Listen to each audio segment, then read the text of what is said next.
الشيطان الرجيم بسم الله الرحمن الرحيم الحمد لله الذي لا يبلغ مدحته القائلون ولا يحصي نعمه العادون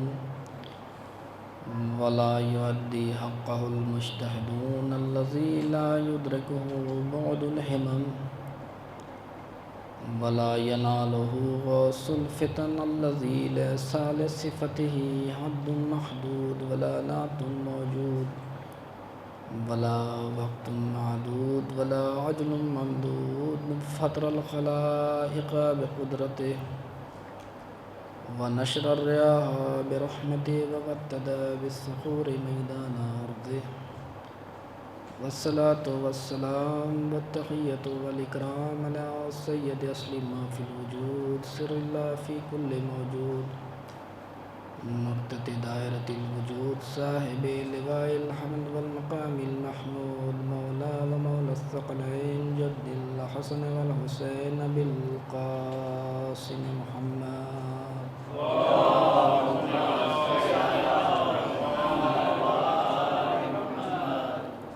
ثم الصلاة على أهل بيت الطيبين الطاهرين الذين أذهب الله عنكم الرجس أهل البيت ويطهركم تطهيرا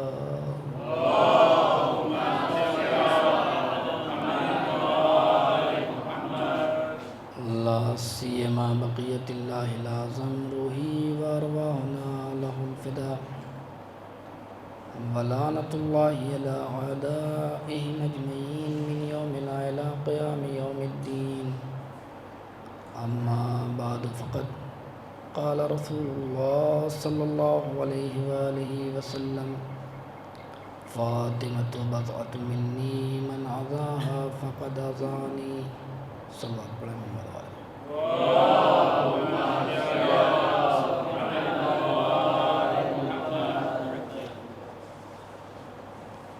عزیزان محترم، بہرحال خوش قسمت ہیں ہم لوگ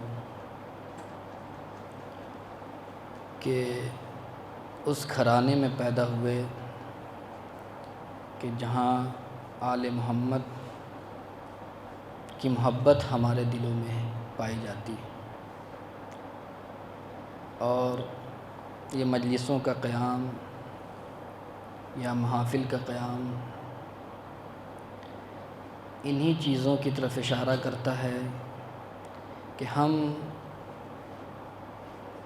اپنے سے آگے ائمہ طاہرین کی خوشی کو پسند کرتے ہیں اور اسی طریقے سے ان کے غم اور حزن میں محزون ہوتے ہیں۔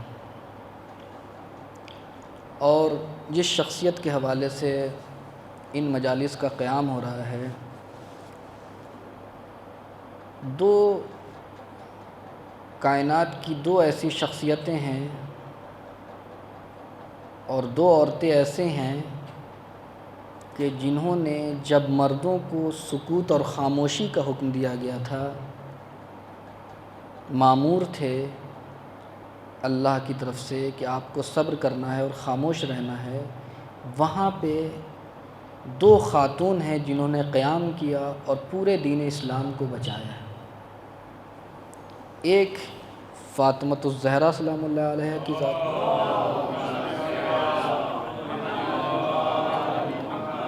اور ایک ثانیہ زہرا سلام اللہ علیہ کی ذات، کہ جب آپ کے زمانے میں پیغمبر کے بعد جہاں مرد یعنی امام علی کو صبر کرنا ہے، خاموش رہنا ہے حکم الہی کی بنیاد پہ، وہاں پہ ضرورت ہے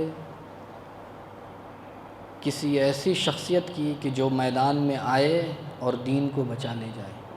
وہاں پہ جناب فاطمۃ الزہرا نے قیام کیا اور دین کو بچایا، شیعت کو بچایا، کہ اگر یہ شخصیت نہ ہوتی تو میں نے شاید اوائل میں ذکر کیا تھا کہ اس کائنات میں کوئی شیعہ موجود نہ ہوتا۔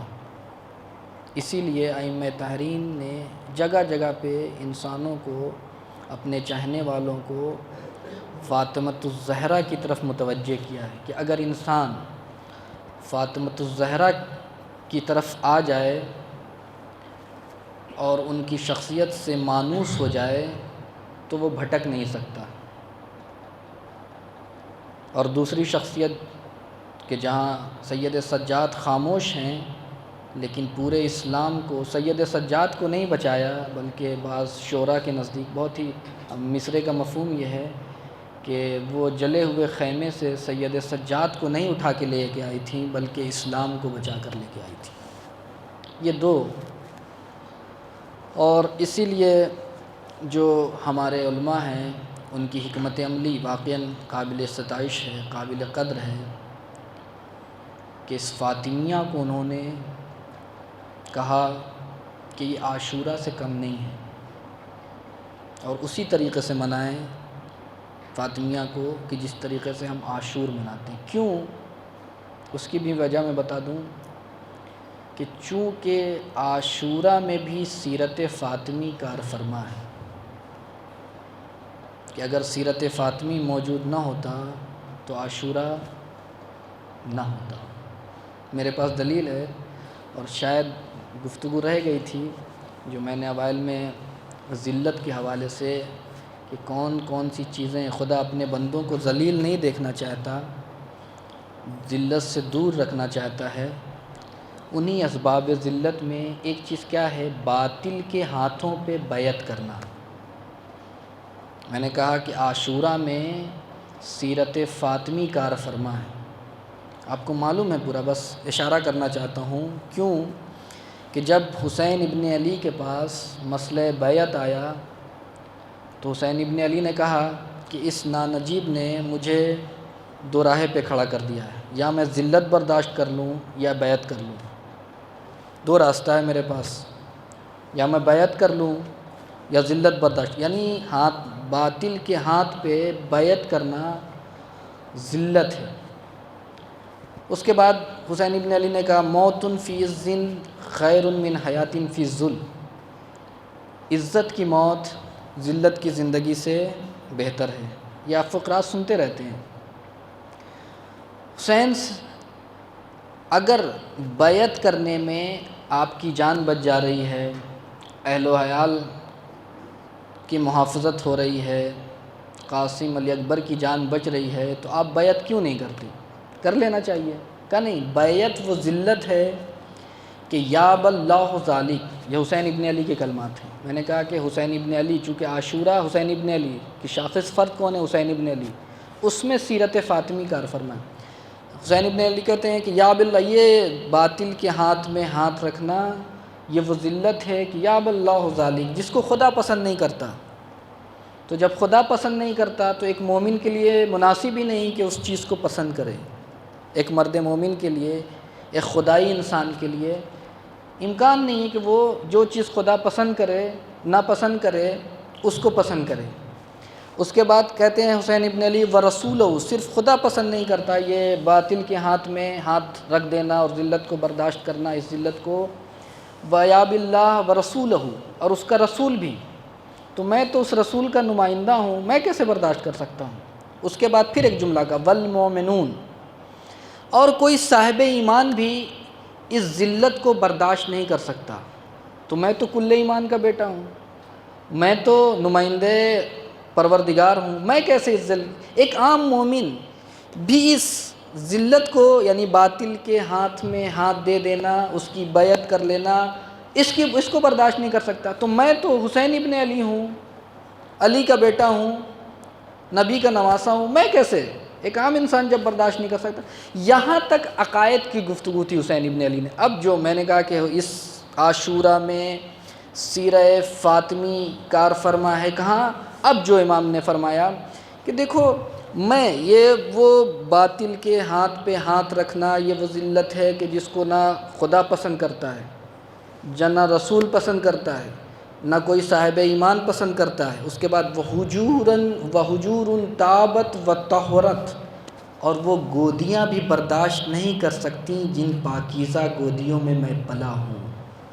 یہ اصل جملہ ہے میرا، وحجور تابت و طہرت، جن پاکیزہ گودیوں میں پلا ہوں، یعنی فاطمۃ الزہرا کی پاکیزہ گودی کا اثر ہے کہ میں بیعت کا انکار کروں۔ اب آپ سمجھیں کہ میں نے کہا کہ عاشورہ میں بھی سیرت فاطمی کار فرما ہے۔ اب یہاں پہ ایک جملہ آ گیا ہے، تو یہ تو حسین بس جو صاحب آنے والا ہے ان کے لیے ایک اشارہ کر دوں، اور گفتگو البتہ یہ محور نہیں ہے گفتگو کا، دوسری طرف جانا ہے، لیکن جب آگے یہ بات تو کمپلیٹ کر لیں اس کو۔ یہ حسین ابن علی کا اعلان تھا کہ باطل کے ہاتھ پہ ہاتھ رکھنا، اس کی بیعت کرنا، یہ وہ ذلت ہے کہ جس کو نہ خدا پسند کرتا ہے، نہ اس کا رسول پسند کرتا ہے، نہ کوئی صاحب ایمان پسند کرتا ہے، اور جن پاکیزہ گودیوں میں پلا ہوں، اس گودی کا تقاضا ہے، اس تربیت کا تقاضا ہے کہ میں بیعت کا انکار کروں۔ یہ حسین ابن علی کا اعلان ہے۔ اور میں نے کہا کہ الفضل ما شہدت البلادہ، کہ فضیلت وہی ہے کہ جس کی گواہی دشمن بھی دے۔ یہ حسین ابن علی کا اعلان تھا کہ حسین نے کیوں بیعت نہیں کیا۔ اب دیکھیں دشمن جو سب سے بڑا جانی دشمن ہے، خون کا پیاسا ہے، وہ کیا کہتا ہے جب شب عاشور آ چکی اور پسر سعد نے بلایا اور نامہ لکھا ابن زیاد کو کہ دیکھو ساری بحثوں کا خلاصہ یہ ہے کہ فَإِنَّ الْحُسَيْنَ لَا يُبَايَعُ، کہ حسین بیعت نہیں کریں گے۔ کیوں نہیں کریں گے؟ اب یہ جو ظالم نے کہا ہے، سوچیں خون کا دشمن ہے، کربلا میں جو طرف مخالف کمانڈر آف چیف ہے، وہ کہتا ہے کہ ساری بحثوں کا خلاصہ یہ کہ سن لو کہ حسین ابن علی بیعت نہیں کریں گے۔ کیوں بیعت نہیں کریں گے؟ اب یہ جو جملہ ہے کہ فَإِنَّ نَفْسُ أَبِي ہے بَيْنَ جَنبَيْ ہے، کیوں؟ اس لیے کہ ان کے پہلو میں ان کے باپ کا دل ہے۔ آپ سمجھے؟ ان کے پہلو میں ان کے باپ کا دل۔ ظالم یہ تو کیا کہہ رہا ہے؟ اب تو اور حسین ابن علی کو بیعت کر لینا چاہیے، جب ان کے پہلو میں ان کے باپ کا دل، ان کے پہلو میں ان کے باپ کا دل ہے، تب تو حسین ابن علی کو بیعت کر۔ یہ ظالم کا کہنا کہ حسین بیعت نہیں کریں گے اس لیے کہ فَإِنَّ نَفْسُ أَبِي ہے بَيْنَ جَنبَيْ، ان کے پہلو میں ان کے باپ کا دل ہے، یہ مورخین کے قلم کے اوپر خط بطلان ہے کہ دیکھو اندھی تاریخ دیکھ لو، بحری تاریخ سن لو کہ اگر کل حسین کے باپ نے بھی کسی کی بیعت کی ہوتی تو آج حسین بیعت کر لیتے۔ یہ ظالم کہہ رہا ہے، یہ ہمارا رب ہے۔ کل یہ حسین کے باپ نے بھی، اگر یہ صرف حسین ابن علی کا اعلان نہیں ہے کردار کا، بلکہ حسین کے بزرگوں کے کردار کا بھی اعلان ہے۔ تو یہ عاشورہ اس میں بھی جو ہے سیرت فاطمی درکار ہے، کہ ایسی تربیت کیا ہے اور امت کے حوالے کیا ہے کہ جس کی وجہ سے عاشورہ وجود میں آیا۔ عاشورہ یعنی کیا مطلب؟ یعنی وہ 24 گھنٹہ کہ اگر وہ ایک دن پوری انسانیت سے ہٹا لیا جائے تو انسانیت بہت سی چیزوں سے محروم رہ جائے گی، بہت سی چیزوں سے محروم، اگر ایک دن وہ عاشورہ کا نکال دیا جائے۔ اور یہ کس چیز کا کمال تھا؟ یہ زہرہ مرضیہ کی تربیت کا اثر تھا۔ تو یہ ہے کہ انسان فاطمۃ الزہرا سلام اللہ علیہ اور فاطمیہ کو ہم بنائیں عاشور کی طرح۔ اور اسی لیے آج ہی ایک جملہ پڑھ رہا تھا کسی استاد کا کہ رہبر معظم آیت اللہ خامنائی کے حوالے سے، کہ وہ کہتے تھے اور کہتے ہیں کہ میں سال بھر جو بھی، چونکہ اتنے بڑے رہبر ہیں، ایک پورا ملک ہے جو ان کے انڈر میں ہے اور مشکلات ہے، ہر دن مشکلات کا سامنا ہے، تو کہتے ہیں میں سال بھر مشکلات کو لکھتا ہوں، جب فاطمیہ آتا ہوں تو مجلس جب برپا ہوتی ہے تو میں آنسو بہاتا ہوں، اور اس کے بعد اپنی ماں فاطمۃ الزہرا سے توسل کرتا ہوں، وہ سارے مسائل میرے دھیرے دھیرے حل ہو جاتے ہیں۔ آپ سوچیں یہ کون شخصیت ہے؟ ہم کیا؟ معصوم امام باقر علیہ السلام بخار میں مبتلا ہوئے، ایک مرتبہ توسل کیا اپنی جدہ ماجدہ فاطمۃ الزہرا سے۔ اب یہاں پہ دو ہے، ایک تو توسل کیا کہ شفا ہو، وہ امام کہ جس کا گرد و خاک بھی اگر ہمیں مل جائے تو ہم شفا کے لیے جو ہے، آپ سوچیں امام معصوم اٹھا لیں، وہ امام جو ہے اپنی شفا کس سے طلب کر رہا ہے؟ آپ سمجھیں، وہی ہے کہ نحن حجج اللہ علی الخلائق و امنا فاطمہ حجت اللہ علیہ، یہ ہے۔ بہرحال یہ چونکہ ایام ہیں لہذا شخصیت فاطمہ زہرا سلام اللہ علیہ کے حوالے سے گفتگو ہونی چاہیے، اور میں نے اسی لیے بہت ہی مشہور و معروف حدیث جس کو آپ سب نے سنا ہے اس کی طرف اشارہ کروں گا، لیکن شخصیت کے حوالے سے آج شاید مقدمات ہی گفتگو ہی میں وقت چلا جائے اور کل سے گفتگو ہوگی کہ کسی بھی شخصیت کو پہچاننے کے لیے فاطمۃ الزہرا کی شخصیت یا صدر اسلام کی کسی بھی شخصیت کو پہچاننے کے 4 طریقے ہیں۔ 4 طریقے ہیں، البتہ یہ حصر نہیں ہے کہ 4 ہی ہو سکتا ہے، کوئی 5 بھی کر سکتا ہے، 6 بھی کر سکتا ہے، لیکن اگر اوورآل اگر دیکھا جائے، کلی طور پہ دیکھا جائے تو 4 طریقے ہیں خصوصاً صدر اسلام کی شخصیتوں کو پہچاننے کے لیے۔ سب سے پہلا طریقہ کیا ہے؟ قرآن مجید ہے کہ قرآن مجید اگر کسی کے بارے میں کسی کی تعریف کرتا ہے تو واقعاً وہ قابل قدر شخصیت ہے۔ اگر مثلا جناب ابراہیم کے لیے کہا کہ میرا ابراہیم حلیم بندہ تھا، قوت برداشت، قوت صبر میں، اور منیب دعا کرنے والا، اہل دعا تھا، تو اس کا مطلب ہے کہ ابراہیم کسی شخصیت کے مالک ہیں۔ یا جناب ادریس کے لیے وَاذْكُرْ فِي الْكِتَابِ ادریس إِنَّهُ كَانَ صِدِّيقًا نَبِيًّا، کہ تم یاد کرو ادریس نبی کو، اور صرف نبوت کی بنیاد پہ نہیں بلکہ ان کی صفت کے ساتھ یاد کرو کہ نبی صدیق تھے، یا دوسرے مقامات پہ۔ تو یہ ایک طریقہ ہے قرآن مجید نے جس کو بھی اگر جس کے حوالے سے، یا مثلا جناب آسیہ کے حوالے سے گفتگو کی ہے، تو جن شخصیتوں کو قرآن نے سراہا ہے واقعاً وہ قابل قدر شخصیت ہیں۔ ایک پہچاننے کا طریقہ قرآن مجید ہے۔ دوسرا طریقہ کیا ہے؟ بہت مختصر میں کر رہا ہوں اپنی بات کو پہنچانے کے لیے۔ دوسرا طریقہ معصومین علیہم السلام کے کلام ہے، یعنی خود دوسرے معصوم کا اس معصوم کے حوالے سے، یعنی اگر ایک معصوم آ کے کسی کی مدح و ستائش کرتا ہے تو واقعاً وہ شخصیت جو ہے کسی اہمیت کی حامل ہے۔ مثلا آپ دیکھیں جناب سلمان کے لیے ملتا ہے کہ السلمان منا اہل البیت، ہے یا نہیں؟ تو اب اس کا مطلب ہے کہ سلمان کسی مقام پر پہنچے ہوئے، ورنہ ایسے ہی نہیں، فضیلتیں ایسے نہیں بانٹا کرتے، کچھ نہ کچھ خاصیت ہے، کچھ نہ کچھ کوالٹی ہے، کچھ نہ کچھ صفات، اچھے صفات ہیں، اس کی بنیاد پہ۔ یا مثلا جناب امیر بیان نہج البلاغہ میں این عمار، این ابن تیہان، یہ الفاظ استعمال کیا، عمار کہاں ہیں، تو اس تو یہ لوگ اس کا مطلب ہے۔ اور اسی لیے آپ جیسے آپ دیکھیں امیر المومنین نے ایک شخصیت ہے خباب ابن عرط کی، بہت زیادہ ان کی تعریف کی ہے۔ تو ایک یہ کہ معصوم اس شخصیت کے بارے میں اگر کسی شخصیت کے بارے میں مدح و ستائش کر رہا ہے، اس کے سلسلے میں کچھ گفتگو کر رہا ہے، تو سمجھ میں آتی کہ وہ ذات والا صفات کون سی ذات ہے۔ یہ دو طریقہ ہے معرفت کا کسی شخصیت کو پہچاننے کا۔ تیسرا طریقہ ہے کہ آپ کے دشمن آپ کے بارے میں کیا کہتے ہیں، جو آپ کے اوپر اعتقاد نہیں رکھتے۔ اب دشمن سے یہاں پر مراد یہ نہیں کہ بلکہ خون کے پیاسے، وہ بھی ہیں، لیکن اس کے ساتھ ساتھ یہاں پہ 2 ہے۔ ایک تو وہ ہیں کہ جو آپ کے حزب مخالف ہیں، واقعاً دشمن ہیں، جو خون کے پیاسے ہیں، جب موقع ملا آپ کو مار سکتے ہیں، ایسے۔ اور دوسرا یہ ہوتا ہے کہ مثلاً آپ کے اوپر اعتقاد نہیں ہے، آپ کے مذہب سے کوئی تعلق نہیں ہے، آپ کو نہیں مانتے کسی جہت سے، تو وہ اگر آپ کی شخصیت کے بارے میں، کسی بھی شخصیت کے بارے میں گفتگو کرتا ہے اور اچھی گفتگو کرتا ہے تو سمجھ میں آتا ہے، اس لیے کہ الفضل ما شہدت بلادا، فضیلت وہی ہے کہ جس کی گواہی دشمن بھی دے، جو خون کے پیاسے ہیں، جو ایسے ہیں۔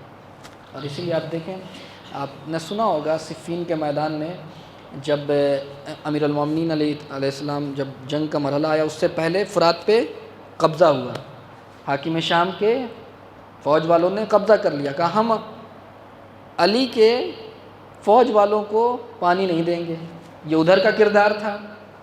اس کے بعد امام نے خطبہ دیا، اس خطبے کا اثر یہ ہوا کہ امام علی کے چاہنے والے اور فوجی نے حملہ کیا اور دوبارہ فرات پہ قبضہ کر لیا۔ اب یہاں پہ فوج 2 حصوں میں بٹ گئی، فوج 2 حصوں میں بٹ گئی۔ اور میں کہتا ہوں کہ جو علی کے ساتھ تھے سب کو علی کی معرفت نہیں تھی، اگر معرفت ہوتی تو یہ جملہ کبھی زبان ہی پہ نہ آتا۔ کیا ہوا کہ اب ان کا قبضہ تھا، انہوں نے نہیں دیا، تو ہم بھی اب پانی نہیں دیں گے۔ تو ایک مرتبہ علی ابن ابی طالب نے کیا کہا کہ ایسا نہیں ہے، بلکہ یہ پانی پہ دوست اور دشمن یہ انسانیت کا احترام ہے سیرت علی میں، کہ اس پہ کسی طریقے کا کسی کا قید و بندش نہیں کہ دشمن ہو، یہ پانی پہ سب کا حق ہے، ہم پانی بند نہیں کریں گے۔ تو یہ تو علی ابن ابی طالب کا اعلان ہے، ان کے چاہنے والوں کا اعلان ہے۔ جب حاکم شام کے پاس اس کے فوجی پہنچے اور اپنا کردار پہلے آ چکا ہے، ایک مرتبہ ہوتا ہے کہ پہلے علی نے اگر قبضہ کیا ہوتا اور پانی بند کرتے تو مثلاً ایک سمجھ میں آتی، لیکن پہلے ان کا کردار آ چکا ہے کہ جب ان کا قبضہ تھا تو کہا ہم علی والوں کو پانی نہیں دیں گے، تو اب قاعدتاً تو یہی ہونا چاہیے، اور سب یہی دوڑے کہ اب کیا ہوگا۔ حاکم شام کے پاس پہنچے، اب کیا ہوگا حاکم شام سید و سردار، اب کیا ہوگا، ہم نے تو پانی بند کر دیا تھا، اب ہم سے دریا چھن چکا ہے، اب علی والے بھی ہم کو پانی نہیں دیں گے۔ اب یہاں پہ سنیں گے الفضل ما شاء، فضیلت وہی ہے کہ جس کی گواہی دشمن بھی دے۔ ایک مرتبہ حاکم شام جو سب سے بڑا دشمن ہے علی کا، وہ کہتا ہے کہ خاموش رہو، چپ بیٹھو، علی وہ کریم ہے جو کبھی بھی پانی بند نہیں کریں گے۔ یہ دشمن کا اقرار ہے۔ اب سمجھیں، اب سمجھ میں آتی ہے کہ شخصیت کیسی ہے۔ یہ تین چیزیں۔ پھر چوتھی چیز کیا ہے کہ خود انسان کا اپنا ذاتی کردار کیا ہے۔ یہ تو ہو گیا کہ مثلاً قرآن نے بیان کیا، پیغمبر نے بیان کیا، دوسرے ائمہ نے بیان کیا، یا مثلاً حزب مخالف نے بیان کیا۔ خود میں کتنی صلاحیت ہے، خود میں کتنی صلاحیت ہے۔ اسی لیے سعدی کا ظاہراً ایک مصرع ہے کہ مشکون است کہ خود بے بوید، نہ ان کے عطار بے گوید۔ جو مشک اور خوشبو ہے وہ اگر مثلاً عطار جو عطر بیچنے والا ہے، خوشبو بیچنے والا لاکھ تعریفیں کریں کوئی فائدہ نہیں ہے، بلکہ خوشبو کا ہنر یہ ہے کہ وہ دور ہی سے پتہ بتا دیتی ہے، اس میں تعریف کرنے کی ضرورت نہیں ہے کہ ہم تو انسان اپنی اس کی صلاحیتیں کیا ہیں۔ اس لیے کہ بہت سی دیکھیں ذات کمالات میں دو طریقے کے کمالات ہیں۔ ایک ہوتا ہے کہ انسان کو اللہ نے خدا دادی ہے کہ مثلاً ایک انسان خوبصورت ہے، یہ خدا نے دیا ہے، اس میں اس کا کوئی کمال نہیں ہے۔ یا ایک انسان بہت اچھی گفتگو کرتا ہے، فصیح گفتگو کرتا ہے، اس میں اس کا یہ ہوتا ہے خدا دادی، گاڈ گفٹڈ ہمارے یہاں جو کہتے ہیں۔ اسی لیے جب دیکھیں جناب موسیٰ جیسا نبی کہتا ہے جناب ہارون کے لیے کہ میرا بھائی ہے اور مجھ سے زیادہ فصیح ہے، بہترین کلام کرتا ہے، مجھ سے زیادہ بہترین کلام کرتا ہے۔ تو روایتوں میں ہے کہ یہ دو تین چیزیں کہ عقل سے مراد وہ ذکاوت، ہوشیاری، چالاکی اچھے ویو میں، بہت سے چالاکی کے بھی دو پہلو ہیں یہاں پہ۔ تو یہ کہ بہت سے افراد ہوتے ہیں استعداد اس میں ہوتی ہے کہ بہت جلدی بات کو کیچ کر لیتے ہیں، سمجھ لیتے ہیں، تو یہ خدا نے دیا ہے۔ خوبصورتی، فصاحت، بولنے کی صلاحیت، یہ خدا دادی ہے۔ یہ بہرحال خدا کا شکر ہے، اب یہ ہے کہ جس کو ملے بس اس کو۔ لیکن ایک ہے کہ خود انسان اپنے اندر پیدا کرتا ہے کہ فاطمۃ الزہرا کیا ہے۔ اسی لیے اگر آپ ایک گفتگو رہ گئی تھی کہ علامہ ہلی کا آپ نے نام سنا ہوگا، بہت بڑی شخصیت، افتخار تشیع، اور ظاہراً ان کے بارے میں ابھی حد بلوغ بھی نہیں پہنچے تھے کہ مجتہد ہو گئے تھے، یہ کوئی آسان کام ہے، حد بلوغ بھی نہیں پہنچے تھے مجتہد ہو گئے تھے۔ ان کی ایک کتاب ہے قواعد، اس میں انہوں نے اس میں ایک وصیت اپنے بیٹے کے نام لکھی ہے، اپنے بیٹے کے نام لکھی ہے۔ اس کے جملے یہ ہیں کہ میرے مرنے کے بعد مجھے فراموش مت کرنا، میرے لال مجھے فراموش مت کرنا، اس لیے کہ اگر تم نے مجھے بلا دیا تو لوگ کہیں گے کہ یہ کیسا نالائق بیٹا ہے کہ ابھی باپ کو گزرے بہت زیادہ دن نہیں ہوا اس نے جو ہے بلا دیا۔ تو یہ بھی ایسا نہ کرنا کہ مجھے بلا دینا، لیکن ہاں دوسرا پہلو کیا ہے کہ ہر جگہ میرا ہی تذکرہ مت کرنا کہ میرا باپ ایسا تھا، میرا باپ ایسا تھا، میرا باپ ایسا تھا، میرا خاندان ہوتا ہے ہمارے یہاں کہ ایک مثل بھی ہے کہ پیدرم سلطان بود، میرے باپ بادشاہ تھے، آپ کیا ہیں؟ کہا کہ ہر جگہ ایسا نہ کرنا کہ میرے والد ایسے تھے، انہوں نے اتنی کتابیں لکھی، نہیں، اگر اس طریقے سے ہر جگہ صرف اپنے باپ اور دادا کا تذکرہ کرو گے تو تمہاری شخصیت دب کے رہ جائے گی۔ تمہاری شخصیت پوچھ سکتا ہے کہ بھائی وہ تو تھے، آپ کیا ہیں؟ یہ ہے اصل کہ شخصیت کو پہچاننے کے لیے، اب بہرحال وقت نہیں ہے زیادہ، اب اسی پہ ایک دو گفتگو میں کرنا چاہتا ہوں کہ اب صدیقہ طاہرہ کو اگر پہچاننا چاہتے ہیں تو دیکھیں، پہلا بس میں مختصر طور پہ کہ قرآن کے ذریعے سے، تو اگر شخصیت صدیقہ طاہرہ کہ قرآن نے صدیقہ طاہرہ کے لیے کیا کہا ہے، تو مفسرین نے تقریباً 135 آیتوں کا حوالہ دیا ہے کہ ڈائریکٹ یا انڈائریکٹ فاطمۃ الزہرا پہ منطبق ہوتا ہے، اور جو 67 سورہ 67 سوروں میں 135 آیت ایسے ہیں کہ جن کا تعلق فاطمۃ الزہرا سے، اور یہی ہے کہ مروم غربی نے ایک شعر کہا عربی میں جس کا مفہوم یہ ہے کہ میں اگر زہرا کے فضیلت بیان کر رہا ہوں، اگر تم ماننے کے لیے تیار نہیں ہو تو جاؤ سورہ قدر سے پوچھو زہرا کی فضیلت کیا ہے، آیت قربہ سے جا کے پوچھو، آیت تطہیر سے پوچھو، ان سے سوال کرو، سورہ دہر سے پوچھو زہرا کی فضیلت کیا ہے۔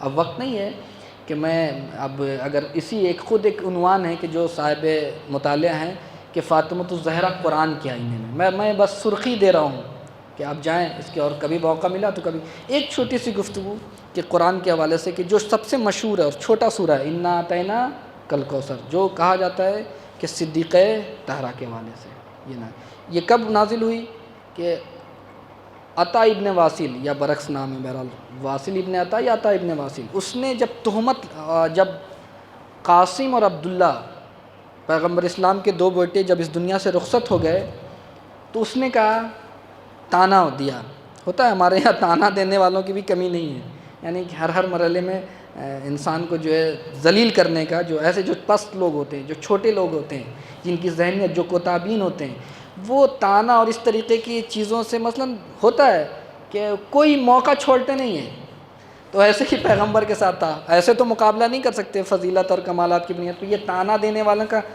یہی مطلب ہے کہ آپ چھوٹے ہیں، اگر برابر ہوتے کمالات کے، یہ اس کا مطلب ہے کہ خود انسان اپنے اندر اپنے آپ کو حقیر اور چھوٹا سمجھ رہا ہے، تو ایسے لوگ ہوتے ہیں۔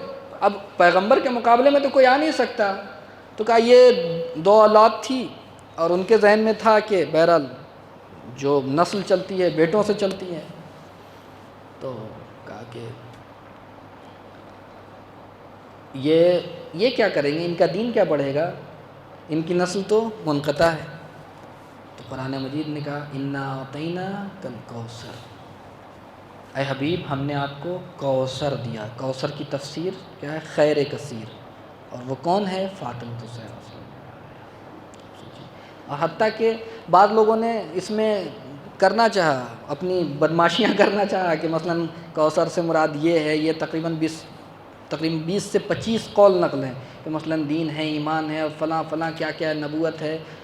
علامہ امینی جب اس آیت کے ذیل میں آتے ہیں تو بیان کرتے ہیں کہ اگر پہچاننا چاہتے ہو کہ واقعاً اس کا مصداق فاطمۃ الزہرا ہے یا نہیں، تو یوں دیکھو کہ یہ جتنی چیزیں جو مثلا نبوت ہے، امامت ہے، قیامت ہے، جو بھی ہے، قرآن ہے، یہ سب آخرت سے تعلق رکھتی ہیں، لیکن جو واقعہ پیش آیا اس جو بعد میں آیت نازل ہوئی، یعنی جو آیت کا ٹکڑا ہے کہ اے رسول آپ کے دشمن ابتر ہوں گے، اس سے سمجھ میں آتا ہے کہ یہاں پہ پیغمبر کی نسل کے حوالے سے گفتگو ہو رہی ہے، یہ دلیل ہے کہ یہاں پہ خیر کثیر سے مراد فاطمۃ الزہرا ہے۔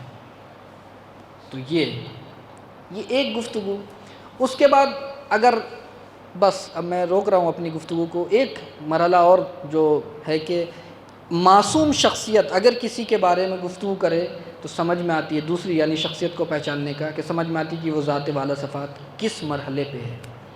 میں نے جس حدیث کو اپنا سرنامہ کلام کرا دیا، بہت ہی مشہور و معروف حدیث ہے، فاطمۃ بضعۃ منی، فاطمہ میرا ٹکڑا ہے، میرا جگر ہے، میرا جز ہے۔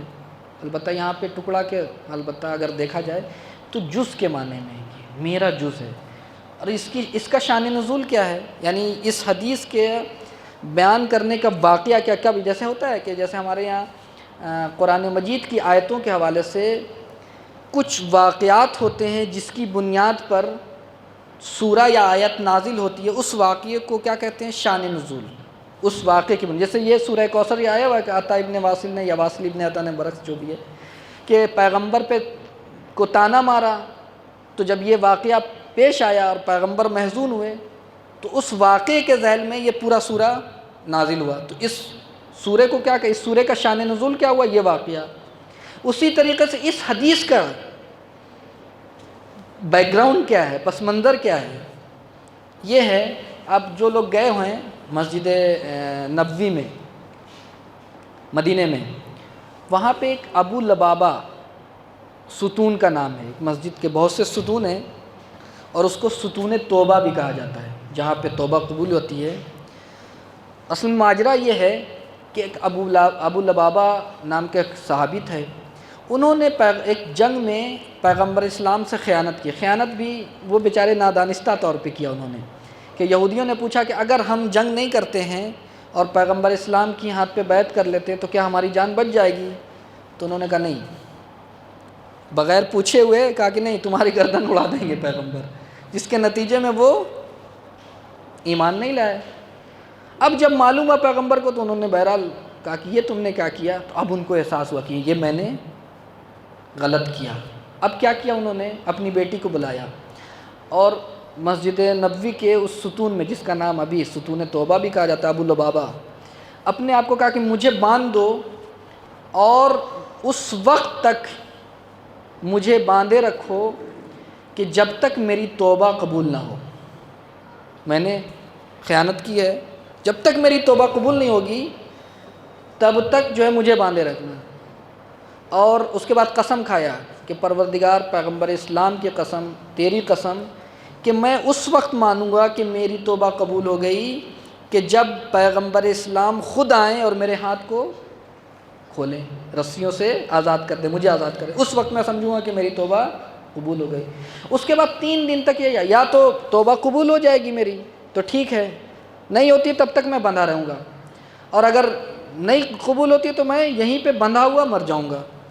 تاریخ کہتی ہے کہ ابو لبابہ نماز پڑھتے تو صرف نماز کے وقت کھولا جاتا تھا، پھر باندھ دیا جاتا تھا. 3 دن کے بعد فاطمہ الزہرا سلام اللہ علیہا آتی ہیں، اور اس کے بعد جب آیت نازل ہوئی کہ پیغمبر جاؤ اسے بشارت دے دو کہ اس کی توبہ قبول ہو گئی، تو تاریخ کہتی ہے کہ پیغمبر نہیں آئے، فاطمہ الزہرا سلام اللہ علیہا آئی اور ان کے ہاتھوں کو کھولا. اب جب ہاتھ کھولا تو واویلا، یہ کیا آپ نے کیا؟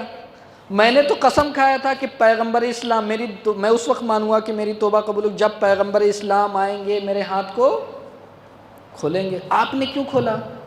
تو اس وقت پیغمبر نے کہا فاطمہ تو بضعۃ منی، فاطمہ میرا جز ہے. اس کا مطلب آپ سمجھیں، یعنی جو فاطمہ کرتی ہے گویا وہ میں کرتا ہوں. فاطمہ تو بضعۃ منی، یہ پورا کہ فاطمہ یعنی جو اس نے کیا گویا میں نے کیا. اور اس کی مثال بہت واضح ہے کہ جب پیغمبر نے کہہ دیا فاطمہ تو بضعۃ منی، فاطمہ میرا حصہ، میرا ٹکڑا ہے. اب آپ سمجھیں اس فضیلت کو، آپ بہت سادہ لفظوں میں سمجھیں. مثال سن لیں آپ کہ ایک ظرف ہے بڑا، اس میں اگر آپ شربت رکھتے ہیں، جو بڑا ظرف ہے اس میں شربت رکھتے ہیں، اور اس کے بعد پھر ایک گلاس میں اسی ظرف سے جب شربت نکالتے ہیں جو اسی ظرف کا جز ہے، یعنی اس گلاس میں جو ہے وہ اس بڑے ظرف کا جز ہے جو کم مقدار میں ہے، تو کیا یہ ممکن ہے کہ جو اگر بڑے پتیلی سے جو ہم نے نکالا وہی شربت، وہ گرم ہو یہ ٹھنڈا ہو، یا وہ ٹھنڈا ہو یہ گرم ہو، وہ میٹھا ہو یہ پھیکا ہو سکتا ہے؟ نہیں ہو سکتا. جیسا وہ ہوگا ویسا یہ ہوگا. اس لیے کہ اور منطق میں بھی، علم منطق میں بھی قائم قانون ہے کہ جو حکم کل کا ہے وہی اس کے جز کا ہے اور حصے کا ہے. تو اب بہت آسانی سے ہم کہہ سکتے ہیں کہ جب پیغمبر نے کہہ دیا کہ فاطمہ تو بضعۃ منی، کہ فاطمہ میرا جز ہے، میرا ٹکڑا ہے، تو اب فاطمہ کی صداقت کے بارے میں بحث کرنا بیکار ہے، فاطمہ کی عصمت کے بارے میں بحث کرنا بیکار ہے. سارے صفات کا مجموعہ ہے فاطمہ الزہرا. اگر لبیک یا حسین، لبیک یا عباس، لبیک یا زینب، علامتی امام زمانہ بآواز بلند تر کروا.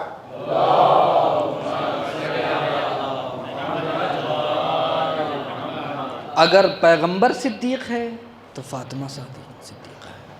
اگر پیغمبر معصوم ہے تو فاطمہ الزہرا معصوم ہے.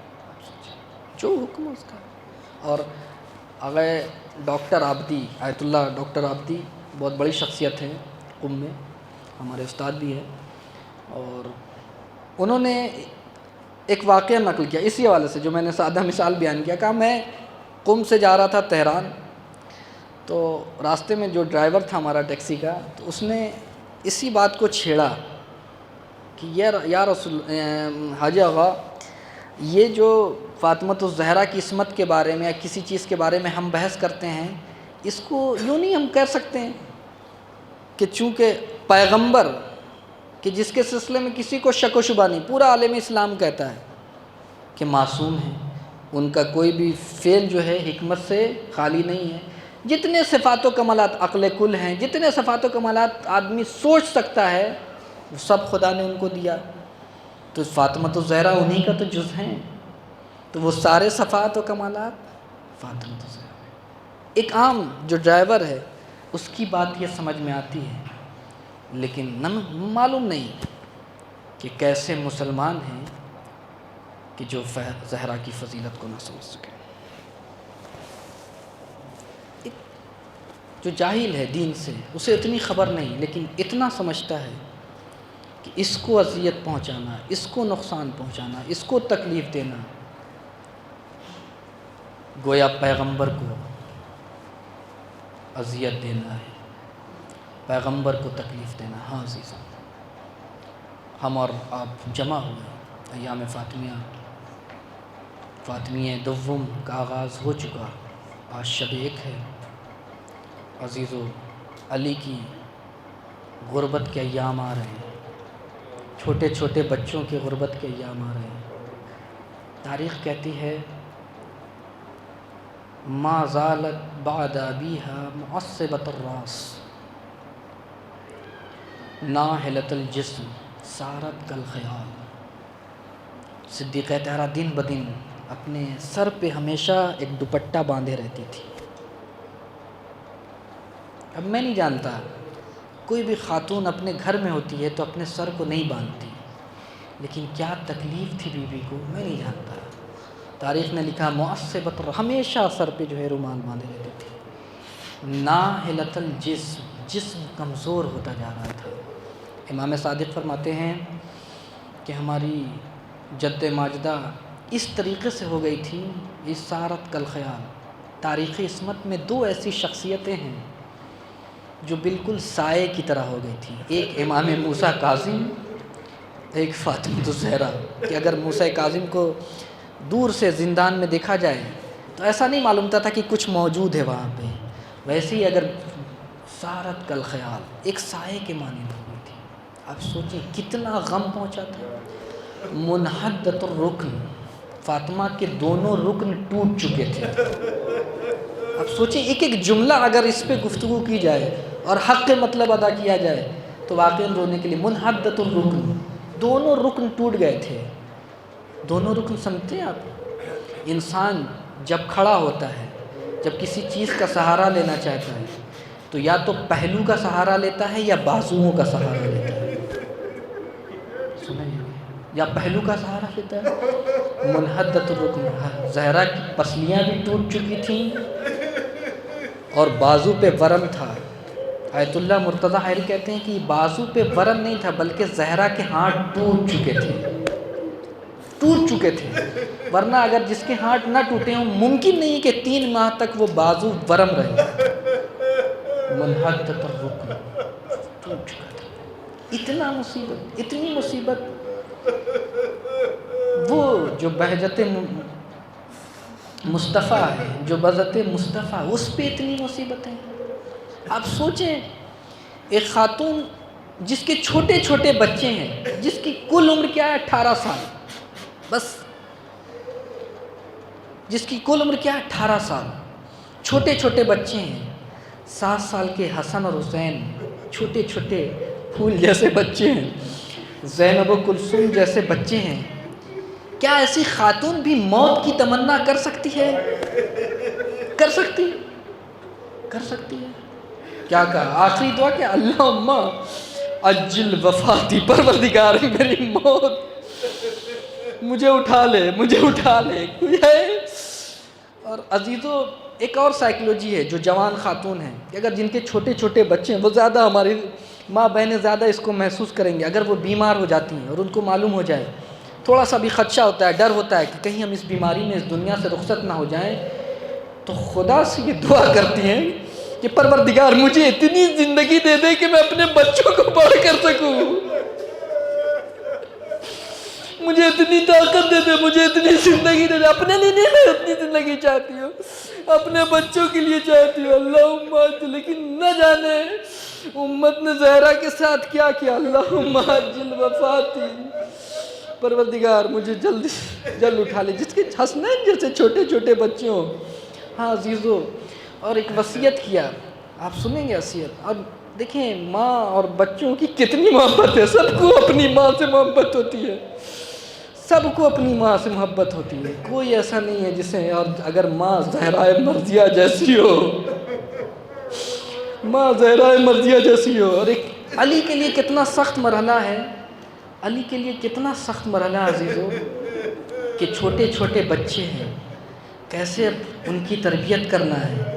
انسان گھر میں جب تک ماں ہوتی ہے بچوں سے بے فکر ہوتا ہے یا نہیں؟ ایک شخص تھا، تہران کا رہنے والا تھا، وہ حج پہ اپنی اہلیہ کے ساتھ پہنچا، حج کے لیے اہلیہ کے ساتھ پہنچا، اور میدان عرفات میں یا میدان منی میں اس کی بیوی مریض ہوئی اور اس دنیا سے رخصت ہو گئی۔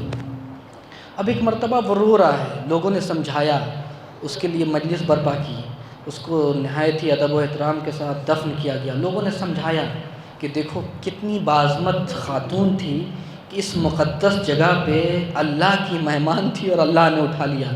لیکن اتنا لوگ کہہ رہے تھے، اس کو توصیہ کر رہے تھے، اس کو نصیحت کر رہے کہ رونے کی بات نہیں ہے، وہ مہمان خدا تھی، خدا کے پاس تھے، لیکن وہ رو رہا تھا۔ کہا کیوں روتے ہو؟ کہ میں اس لیے نہیں رہ رہا ہوں، میں جب واپس جاؤں گا حج کے بعد تو میرے چھوٹے چھوٹے بچے ہیں، وہ جب میرے استقبال کے لیے آئیں گے اور جب پوچھیں گے کہ میری ماں کہاں ہے تو میں کیا جواب دوں گا؟